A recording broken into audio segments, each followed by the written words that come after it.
Hello students, today we are going to talk about Taslima Nasreen's poem At the Back of Progress. The title of the poem in itself is quite captivating. Of course, there is progress. Progress in technology, progress in luxuries, living style and all that. But there is no progress in the moral and human values. There is no basic goodness of heart. So, at the back of this so called progress, the hidden reality is otherwise. Taslima Nasreen, who is a feminist, is trying to bring out the picture of women victimized in the patriarchal social setup.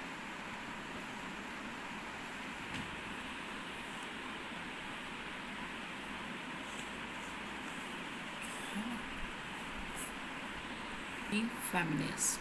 Feminist is one who talks about the rights of women. Feminist कौन होता है जो women के rights की बात करता है. She was a former physician and she is known as one of the noted feminist authors of South Asia. Her works condemn the patriarchal practices and oppression of women in the Islamic community. Patriarchal practices मतलब पुरुष प्रधान समाज में किस तरह से औरतों का शोषण होता है इस्लाम की संप्रदाय में, वो इसके बारे में अपनी राइटिंग्स में बताती थी. Her writing was sexual, honest and received huge criticism from conservative Muslim population. संकीर्ण विचारधारा वाली मुस्लिम जो पॉपुलेशन है वो उसकी राइटिंग को क्रिटिसाइज करती थी. As a result of which she was forced to go into hiding and relocate to Sweden. तो इस वजह से उसको छुपना पड़ा, बचना पड़ा, क्योंकि लोग जो है इतना क्रिटिसाइज करते थे, तो कन्फ्लिक्ट्स वाली पोजीशन आ गई, तो फिर वो स्वीडन में सेटल हो गई.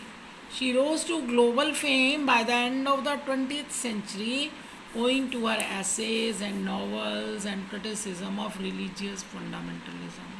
तो उसको जो भी फेम मिली वो 20th सेंचुरी में मिली है ना.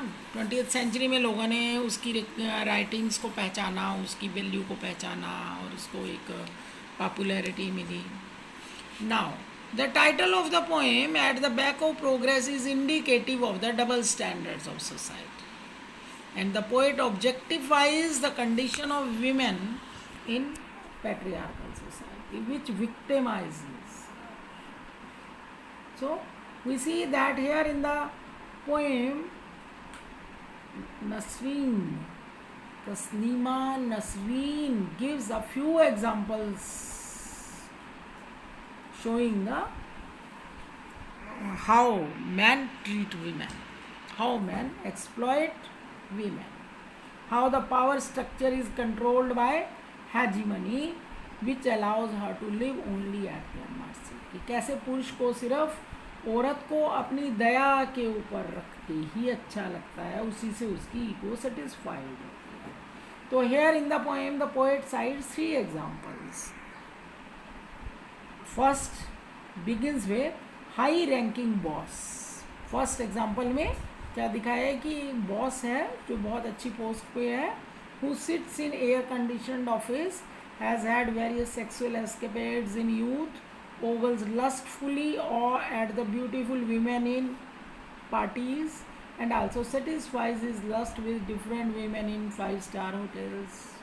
है ना कि कैसे लस्टफुल है ना, वीमेन को बद्दी नज़र से देखता है पार्टीज़ में, कैसे 5-स्टार होटल्स में अपनी लस्ट को, अपनी सेक्स डिज़ायर को सेटिस्फाई करता है.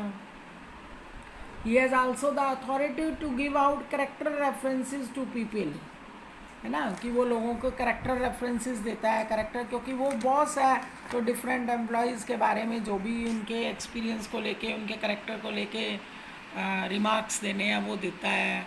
लेकिन जो पोइट है यहाँ पर poetically she questions the veracity of such references from a man who is morally corrupt.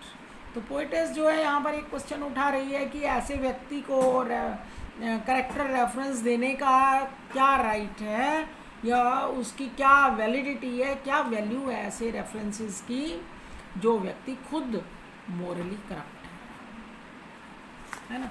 Anyway this man, such a man मतलब, then returns home and beats his wife because of an over iron handkerchief और shirt collar.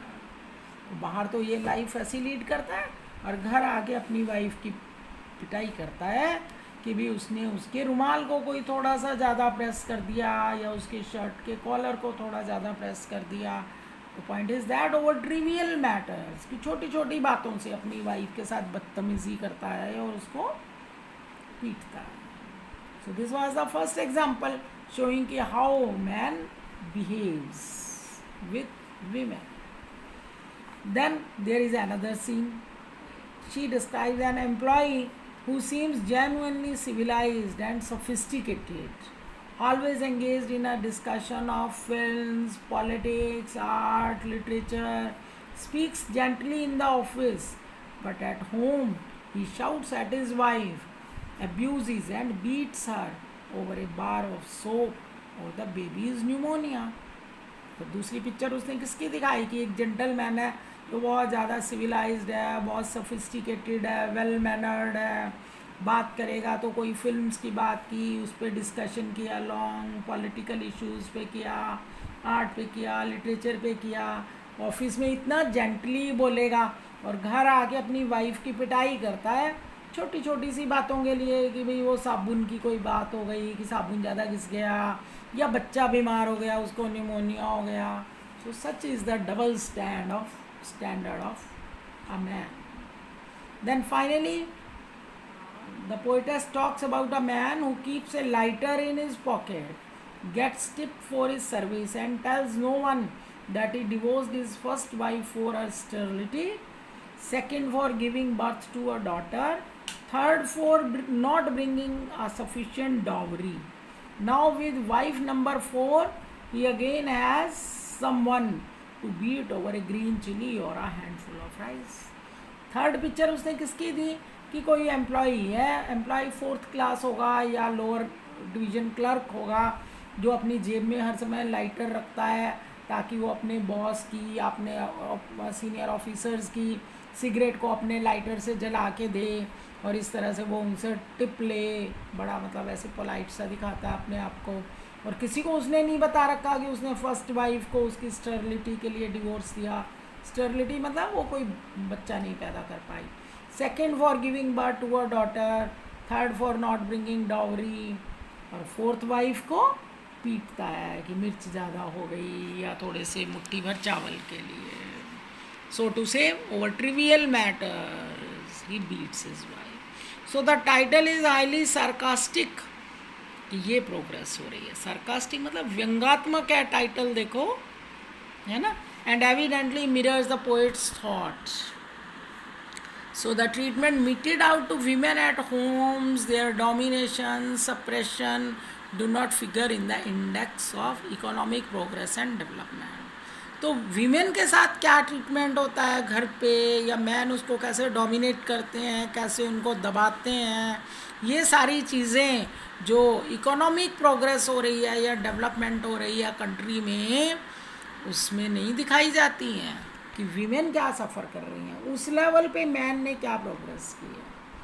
Economic progress तो हो रही है, technology में भी progress हो रही है, लेकिन आदमी की जो सोच है, उसका जो एटीट्यूड है, उसकी जो बेसिक मोरल और नोबल वैल्यूज़ हैं, उनमें कुछ प्रोग्रेस नहीं है. उनमें तो डे बाय डे डिटीरियोरेशन ही आई जा रहा है.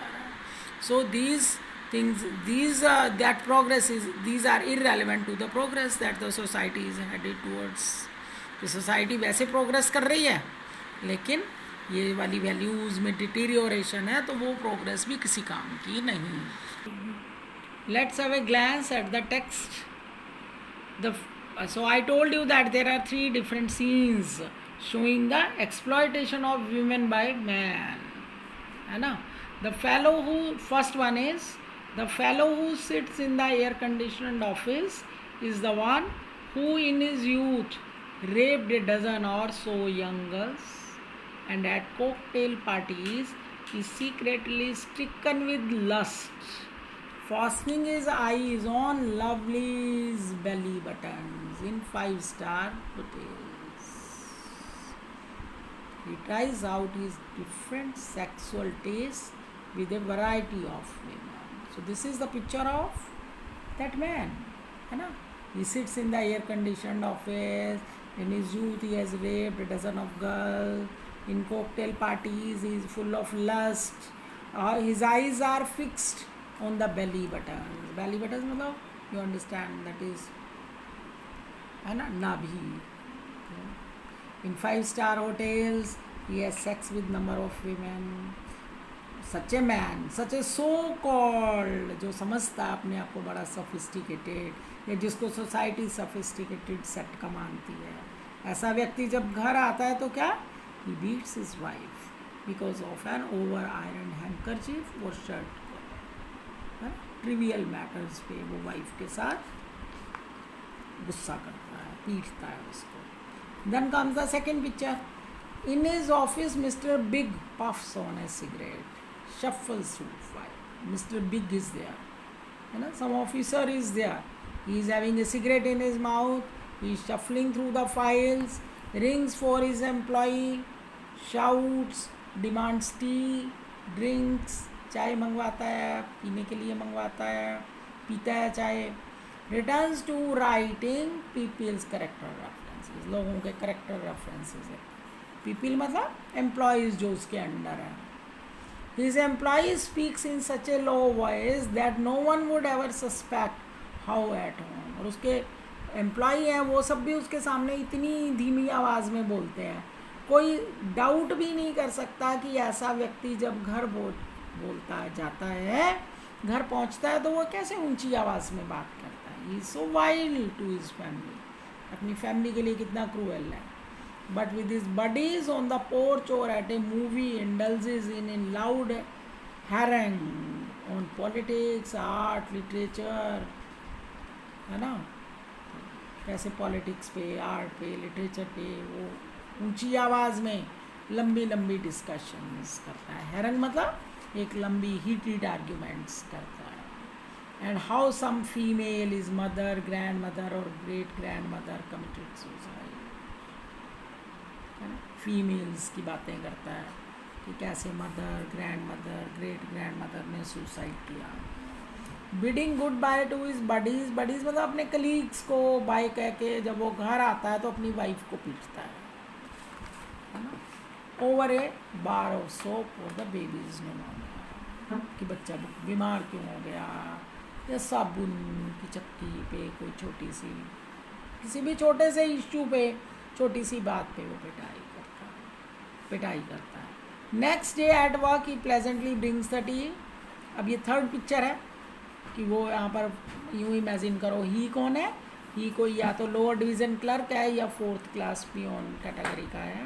तो जैसे वो चाय लाता है अपने सीनियर्स ऑफिसर के लिए, अपनी जेब में लाइटर भी रखता है अपनी पॉकेट में, और उसके बदले में उसको टिप भी मिलती है, कपल ऑफ टका. टका मतलब उसको कुछ पैसे दे देता है जो भी ऑफिसर है कि उसको चाय देने के लिए, उसकी सिगरेट जलाने के लिए. ऐसा हम्बल बन के वो ऑफिस में रहता है और किसी को नहीं बताता कि he divorced his first wife for sterility. Sterility मतलब उसके बेबी नहीं हुआ इसलिए उसने अपनी वाइफ को डिवोर्स दे दिया. दूसरी वाली को इसलिए डिवोर्स दे दिया क्योंकि उसकी बेटी हो गई. थर्ड को इसलिए दे दिया क्योंकि वो सफिशिएंट डाउरी नहीं लाई. वाइफ नंबर 4 जो है उसके साथ भी मारपिटाई चलती रहती है उसकी, कभी हरी मिर्च के लिए और कभी मुट्ठी भर चावल के लिए. Such is the progress. See, this is the sarcastic picture of the progress made in a society.